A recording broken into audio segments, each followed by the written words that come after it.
Halo, Assalamualaikum warahmatullahi wabarakatuh. Nah, selamat pagi, salam sehat, salam sejahtera untuk kita semua. Baiklah, kembali lagi atau jumpa lagi bersama Pak Firman tentunya di channel Kelas Mandiri. Selamat datang di Kelas Mandiri. Nah, sebelum kita memulai pembelajaran hari ini, seperti biasa kita melakukan berdoa. Nah, berdoa menurut agama dan keyakinan masing-masing, berdoa dimulai.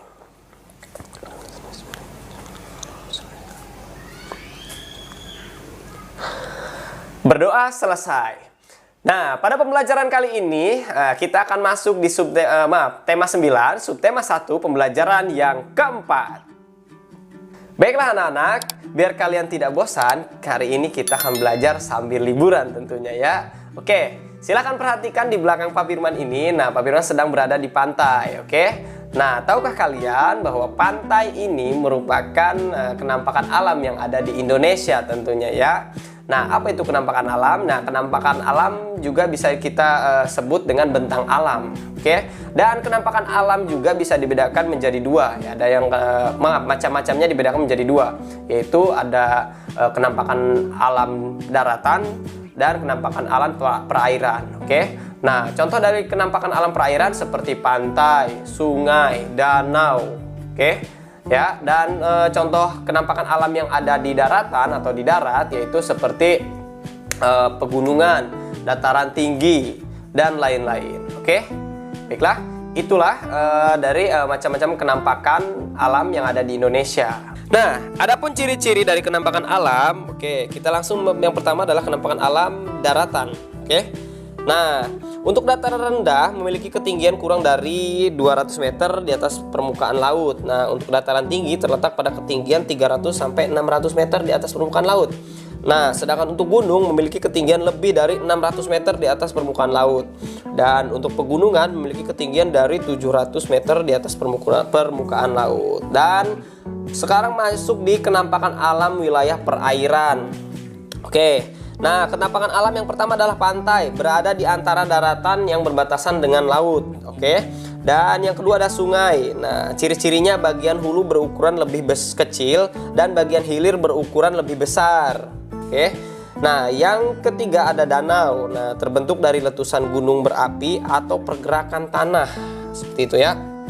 Dan yang terakhir ada selat, yaitu sempit dan berada di antara dua pulau. Nah, itulah ciri-ciri dari kenampakan alam wilayah daratan dan kenampakan alam wilayah perairan tentunya. Nah, baiklah, setelah kita tadi mempelajari bagaimana ciri-ciri kenampakan alam wilayah daratan dan juga kenampakan alam wilayah perairan. Nah, kita akan masuk di bagaimana masyarakat beradaptasi di kenampakan alam itu sendiri ya. Misalnya, oke, masyarakat yang terbiasa hidup di dataran tinggi, mereka harus menyesuaikan dengan mata pencaharian dan lingkungan yang memang tumbuhan dan perhutanannya atau kondisi tanahnya itu yang lebih tinggi, oke? Dan mereka jauh dari pantai atau laut. Nah, sedangkan untuk yang masyarakat yang berada di daerah pantai juga ini mereka akan beradaptasi dan lingkungannya juga pun berbeda dengan masyarakat yang berada di dataran tinggi. Berikut mata pencahariannya juga loh, pasti akan berbeda ya. Oke. Nah, berbicara tentang perbedaan atau adaptasi masyarakat, tentunya kondisi air yang ada di dataran tinggi dan dataran rendah pun juga akan berpengaruh dan berbeda. Oke. Baiklah. Nah, sekarang kalian coba simak di sini Pak Firman punya iklan, yaitu iklan tentang air. Nah, kalian silahkan simak dan amati kedua iklan ini, di mana kalimat-kalimat iklan ini mengandung atau kalimat yang memang baik dan benar atau logis. Nah, silahkan kalian amati lalu kalian isi di buku latihan kalian di tema 9, oke?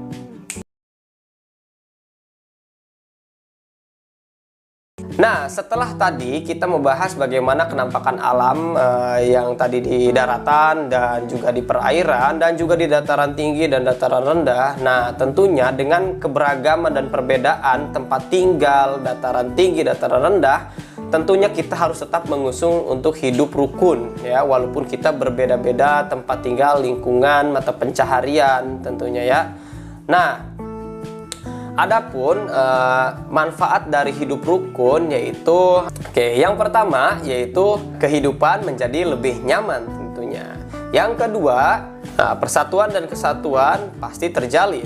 Yang ketiga, memiliki banyak teman. Yang keempat yaitu komunikasi pastinya akan terjalin sangat baik. Nah, sedangkan yang kelima, lingkungan sekitar akan menjadi tentram tentunya.